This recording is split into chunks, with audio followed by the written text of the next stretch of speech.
Hello again. Time for the Beatitudes. And blessed are those who are persecuted. Week 12, Matthew 5:10 through 16. So, what do you think it's like to be persecuted?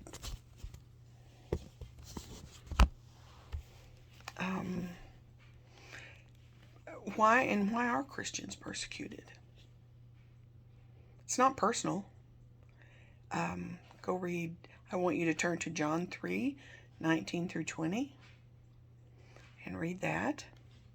So we see there that light has come into the world, but people love darkness or sin. So persecution is shutting off the light. There's something exciting about the temptation of sin. And when light exposes sin, and we are the light bearers, you want to put that out. You want to get rid of that. So the clash of the two systems are inevitable. And if you will read also 2 Timothy 3:1, it says that we will be persecuted. Now, we've not been persecuted anything like other Christians have been. Similar to even Jesus hanging on the cross. That would have been a horrible thing. And I think on this next slide I've got being eaten by lions in the lion's den, or burned at the stake because you refused to denounce your faith. And that happened right up into the Spanish Inquisitions, European Spanish Inquisitions. Horrible, horrible persecutions through the years. And Christians are suffering persecutions now. But why are Christians persecuted? Because we have light in us, and light exposes sin. So you got to put that light out. Let your little light shine. Hide it under a bushel, no, that kind of thing. And how did Jesus expect us to react to persecution? We were to rejoice and be glad. And you know what? God takes note when we're persecuted. He makes a note. Nothing misses. He doesn't miss anything. So, but that's how we are to rejoice and be glad. One time I remember my daughter had bought a t-shirt at camp, and it said Jesus on it. And it was like in the shape of Reese's, but it said Jesus across the front. And some people in there, in Casey's, when she went in there, made fun of her. And I'll never forget how I just wanted to stomp them when she got back to the car and told me that. But you know what? She said, "It's okay, Mom. It's okay. People are going to make fun of us. People are going to look at us and point out when we mess up."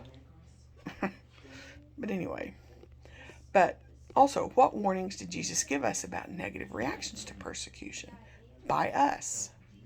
Verses 13 and 16, okay? It said, let the world see. Let the world see you. Temptation.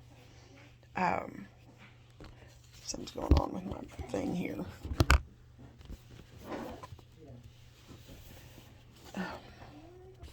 Excuse me.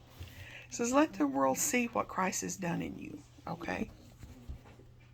We have a temptation by us to withdraw when we're persecuted. Who wouldn't? We want to not say, oh, I stand with Christ, or I stand with what's right.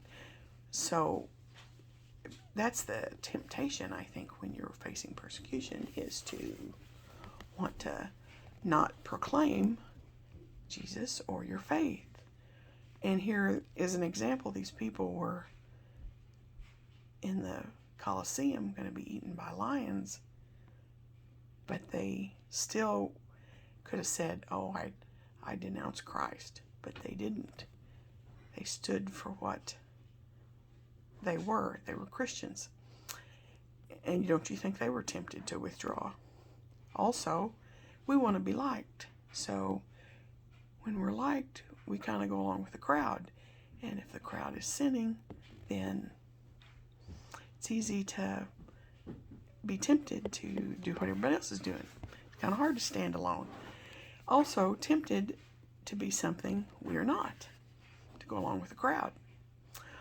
Our purpose is to be the salt and the light, salt of the world. Salt is a preservation thing, and when we are the salt of the world and the light of the world, we expose sin by being a light, but also by salt, we're persevering, we're preserving something.